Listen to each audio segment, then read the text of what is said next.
यशोमती मैया के नंद लाला। हे नारायण, आज मेरी प्रजा और मेरा लल्ला दोनों ही गहरे संकट से घिर गए। आपको मेरी सहायता करनी होगी।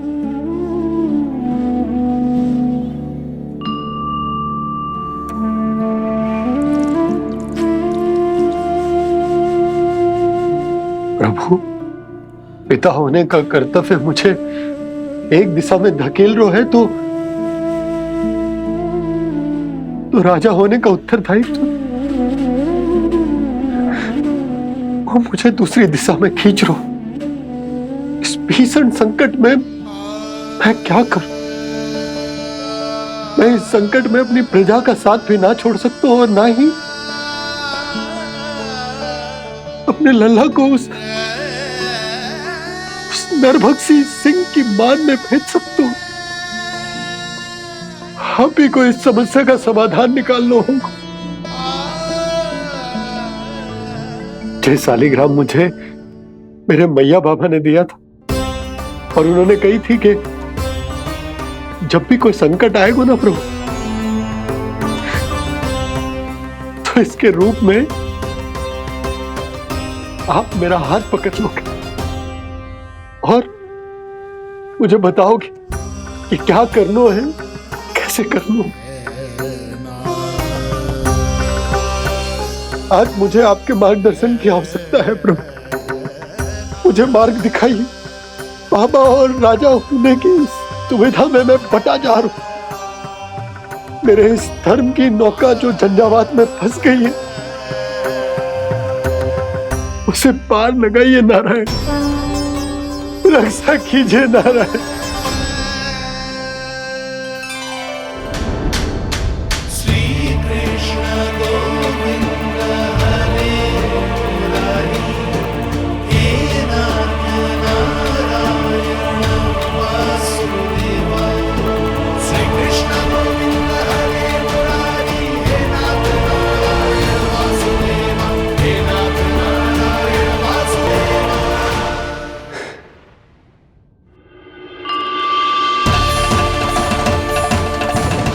शालिग्राम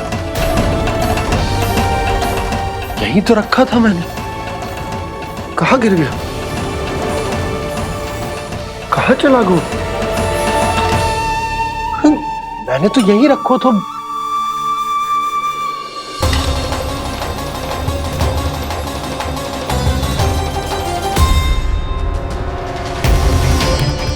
कान्हा, तू यहां क्या कर रहा है? शालिग्राम देखो तूने?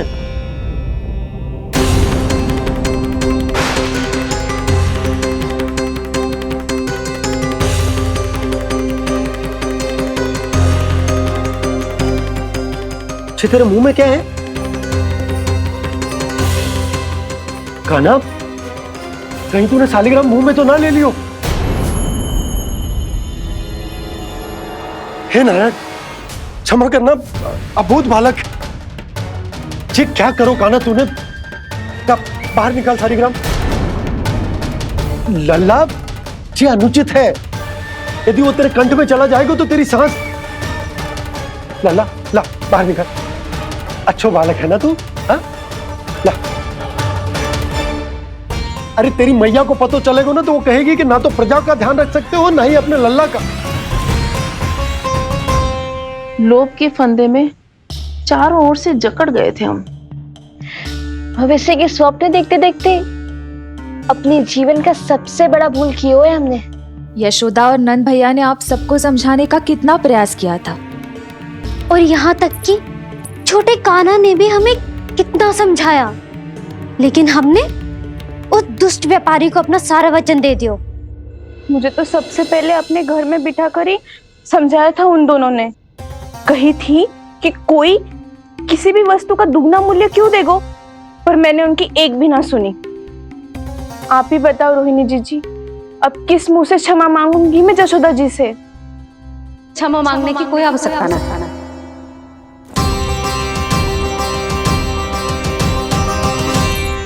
महत्वपूर्ण बात तो ये है कि तुम सबको अपनी भूल का आभास होगा और उसका पछतावा भी। पर अब तो बहुत देर हो गई है जसोदा जी, अब क्या होगा?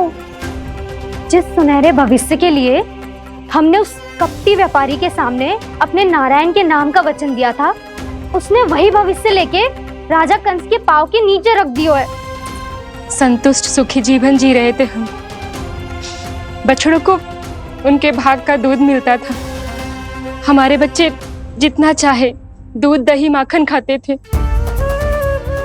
अब उनके मुंह का निवाला छीनकर उस दुष्ट कंस को देना पड़ेगा चिच्ची। ना, नारायण की कृपा से तेरी जसोदा जिज्जी के पास गैयों की कमी ना है। मैं अपने घर का सारा गोधन पूरे गांव के साथ बांटूंगी। किसी भी बालक के मुंह से निवाला ना छिने को। नारायण की कृपा से गोकुल का एक भी प्राणी वंचित ना रहेगा। हाँ नहीं तो देख कान्हा, बाबा का कहना मान ले। कान्हा, तुझे नारायण की सौगंध है, वो शालिग्राम मुझे दे दे।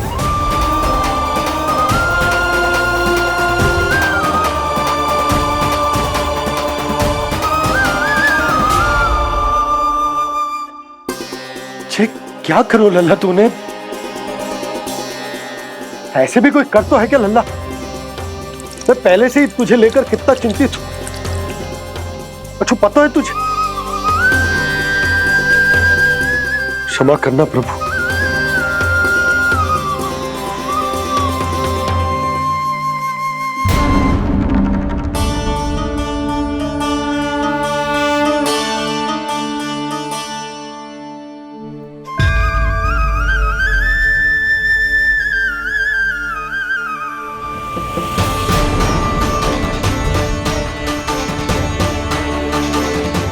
ये क्या कर रहे हो लल्ला? नारायण की मूर्ति कहाँ गई?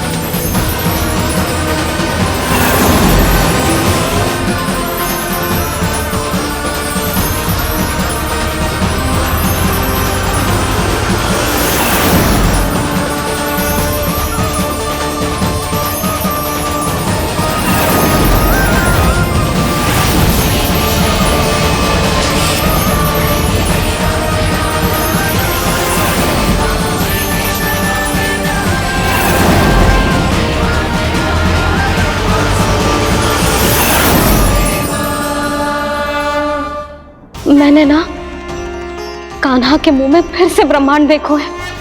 मैंने तो ये भी देखो कि श्री नारायण गोकुल में हर स्थान पे है। जहां देखो वही नारायण। जिनके मुख में त्रिभुवन है, जो सारी सृष्टि का संचालन करते, मैं उन्हीं की चिंता कर रहा था।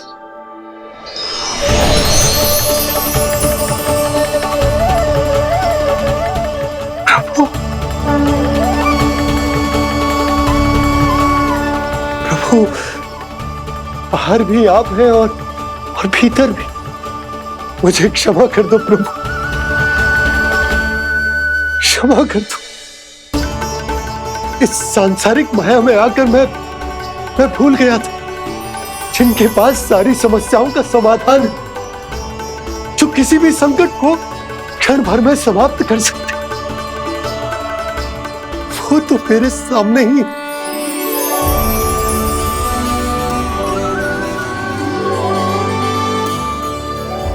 समस्या कैसी भी क्यों ना हो, चिंता समाधान नहीं, बाधा होती है। इसलिए चिंता मत कीजिए बाबा। मैं तो सदैव ही कहता हूं, मनुष्य को कठिन से कठिन परिस्थिति में भी चिंता से दूर ही रहना चाहिए। यदि व्यक्ति अपना सारा ध्यान अपने कर्मों को पूरा करने पर लगाए, तो वो बड़े से बड़े संकट का सामना भी सहज ही कर सकता है। और वैसे भी मेरी पूजा वही करते हैं जिन्हें मेरे अस्तित्व पर विश्वास है। इसीलिए उन्हें भी ये विश्वास अवश्य रखना चाहिए कि मैं अपने भक्तों का साथ अवश्य देता हूं, सदैव, हर परिस्थिति में।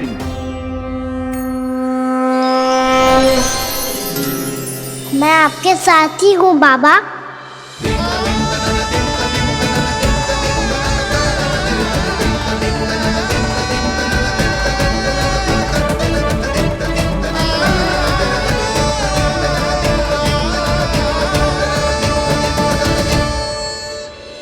जीवन भर उसके साथ व्यापार करने को वचन दियो है, उसका क्या जशोदा?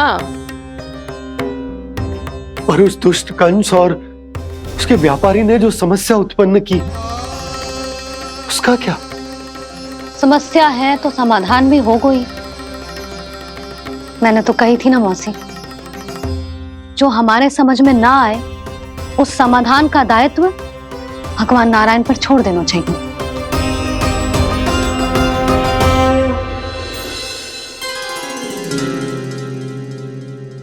ये देखो,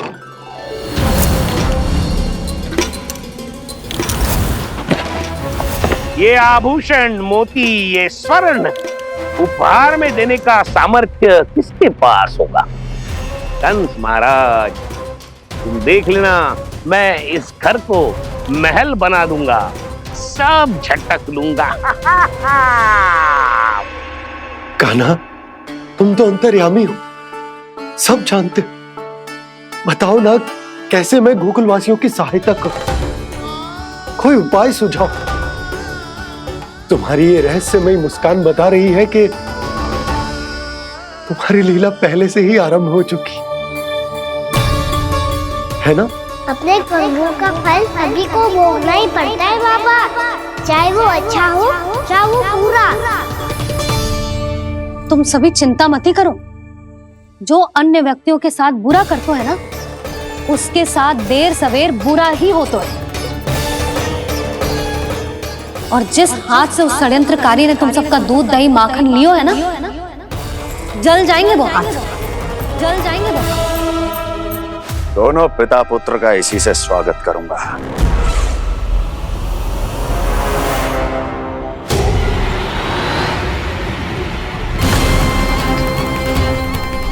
अचानक गदा में ताप कैसा? मेरे हाथ जल रहे हैं।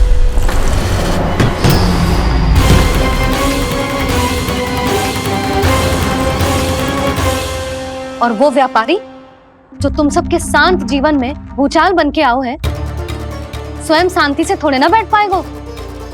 अरे उसके जीवन में उस षड्यंत्र से बहुत अधिक भयंकर भूचाल आएगा।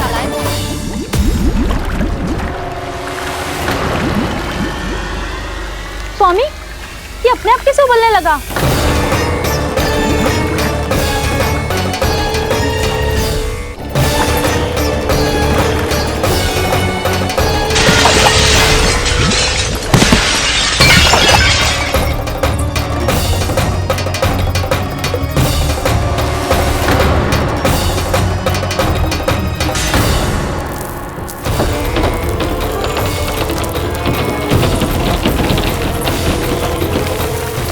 स्वामी, आप इस घर को महल बनाने का स्वप्न देख रहे थे, लेकिन ये खंडर बन गया।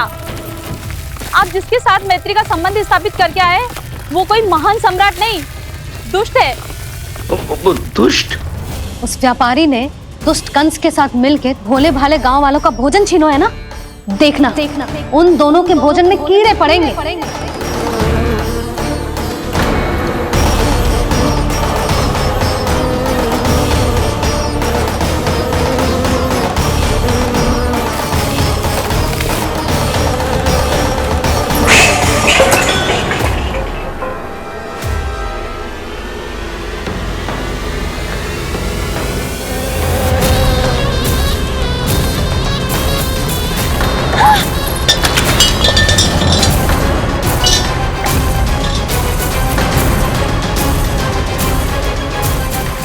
स्वामी, घर गया, जीविका का साधन गया, अब क्या जाएगा हमारा जीवन?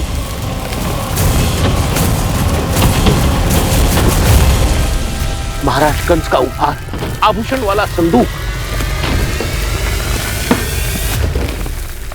उन दोनों ने मिलकर तुम सबका दूध, दही, माखन, सच्चा धन छीनने का प्रयास करो, है ना? अब देखना, उन दोनों का धन, उनके आभूषण सब लोहे के बन जाएंगे, कंकड़ पत्थर हो जाएंगे सब, कंकड़ पत्थर हो जाएंगे सब। ऐसा ही होगा मैया।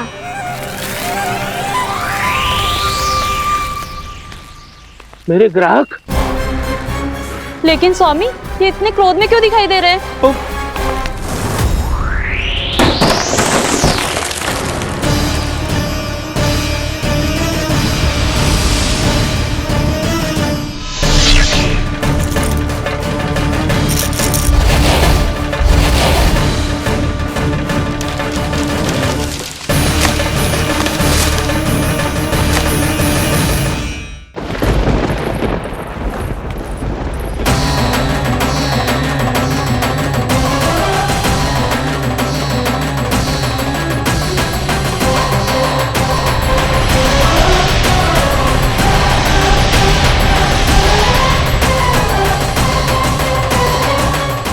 विष्णु, विष्णु ने किया है ये सब।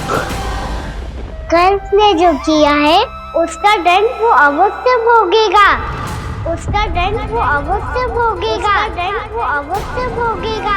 किसने कहा ये? किसने कहा ये? किसने कहा? मैंने पूछा किसने कहा ये? तुम जिसे ढूंढ रहे हो वो मैं हूँ, विष्णु अवतार। क्या चाहता है तू? तुम्हारे युद्ध मुझसे था कंस, और मेरे भोले भाले भक्तों को अपने जाल में फंसाकर तुमने सारी सीमाएं पार कर दी। अब जब तक तुम गोकुल के ग्वालों को अनुचित प्रकार के अत्याचार से मुक्त नहीं कर देते, तुम्हारा और अन्य सभी षड्यंत्रकारियों का सामर्थ्य, वैभव, बल सब कुछ नष्ट होता चली जाएगा, और तब तक अपने पूर्व रूप में वापस नहीं आएगा जब तक तुम उन निर्दोषों को जीवन यापन का अधिकार लौटा नहीं देते।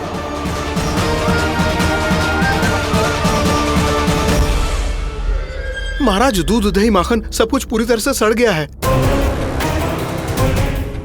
महाराज, सारा अनाज, फल और सब्जियां सब नष्ट हो चुकी हैं महाराज। महाराज, महल का सारा पेयजल दूषित हो चुका है। छल है ये।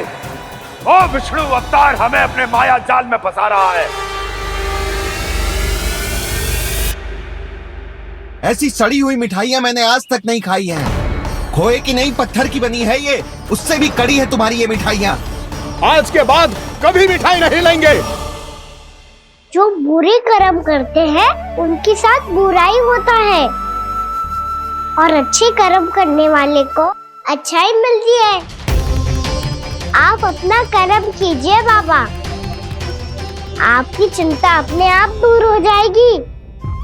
और हाँ बाबा, शीघ्र ही आपको एक बड़ा निर्णय लेना होगा। स्मरण रखिएगा, जो होता है वो अच्छे के लिए होता है।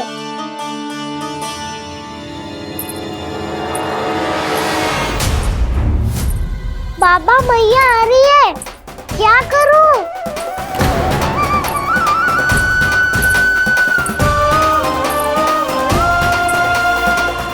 कुछ सुझाव दो ना बाबा, जिससे मैया मुझे ऐसे नहीं देख पाए।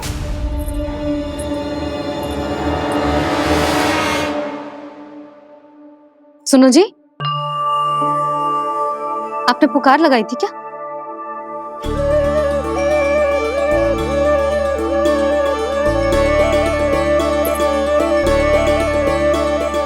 तुम मुस्कुरा क्यों रहे हो?